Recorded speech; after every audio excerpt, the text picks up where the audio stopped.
لو انت راكب موتوسيكل واحتجت تزود الزيت بتاعك بس ما لقيتش نفس النوع اللي انت كنت بتحطه قبل كده، وسالت نفسك السؤال اللي بيجي في دماغ اي بايكر، والسؤال ده مرعب جدا: هو ينفع احط نوعين زيت مختلفين؟ طب هل ينفع احط زيت صناعي وزيت معدني؟ طب هل الموتور هيتبهدل ولا هيمشي تمام؟ ركز معايا كويس قوي عشان الاجابه هتصدمك. بص يا بالصحاب، الاجابه السريعه، وانا عارف ان الاجابه ديت ممكن يحصل عليها حرب وبسببها ممكن الناس تشتمني في الكومنتات، بس ينفع تخلط نوعين زيت مع بعض. بس استنى، تعال هنا، ما تجريش كده وتفرح بالموضوع دوت وتروح جاي خلطني اي نوعين زيت مع بعض كده، لا، اتك على الصبر. في تفاصيل كتير قوي لازم تعرفها قبل ما تعمل الموضوع ده، وده اللي هنتكلم عليه في حلقه النهارده. وانا بحضر الحلقه دي قريت مقالات كتير قوي عن الشركات الكبيره بتاعه الزيوت، يعني الكلام دوت مش كلام قهاوي، وكلهم اجمعوا على نفس الحاجه: ان الزيت سواء كان صناعي او معدني من شركات مختلفه، ايوه ينفع يتخلط عادي. بس في شروط مهمه قوي للكلام ده. اولهم ان نوعين الزيت دولت لازم يكونوا بنفس اللزوجه، يعني نفس السماكه. الشرط الثاني ان علبه الزيت دي يكون مكتوب عليها MA او MA2،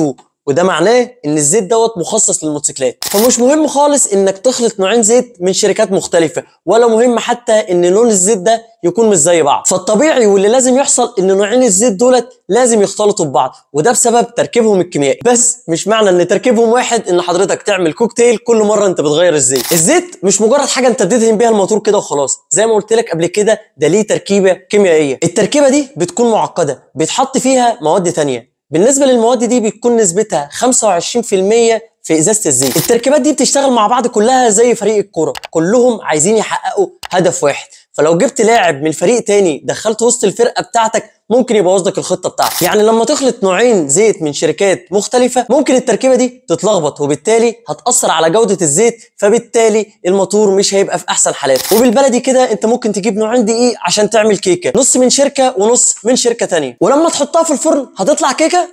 هتطلع كيكه، بس هل تطلع بالشكل المطلوب؟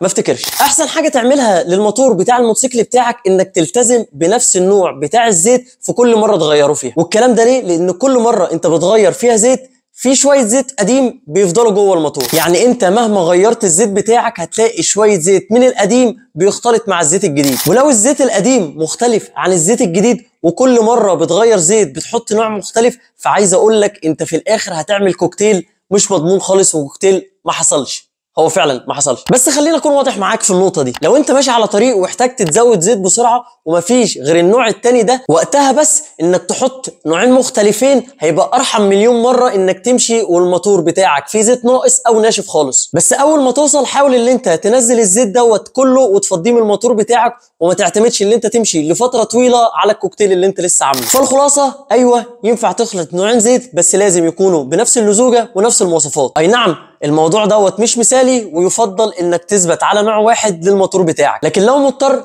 امشي بيه عادي وغيره في اقرب فرصه. خليك دايما مهتم بموتورك لانه قلب الموتوسيكل، ولو لا قدر الله حصل حاجه في القلب دوت فالقلب ده كله لازم يتغير. ولو الحلقه دي فاتتك انزل دلوقتي دوس لايك واشترك في القناه، واكتب لي في الكومنتات نوع الزيت اللي انت بتستخدمه ايه، وهل فعلا صادفك في مره اللي انت اضطريت اللي انت تخلط نوعين زيت مع بعض ولا لا. انا متحمس ان انا اسمع قصتك عشان انا عن نفسي ما صادفنيش الموقف ده، ودايما ثابت على نوع واحد من الزيت. كان معاكم رمزي ابو زيد، اشوفكم في فيديو الاسبوع الجاي. سلام.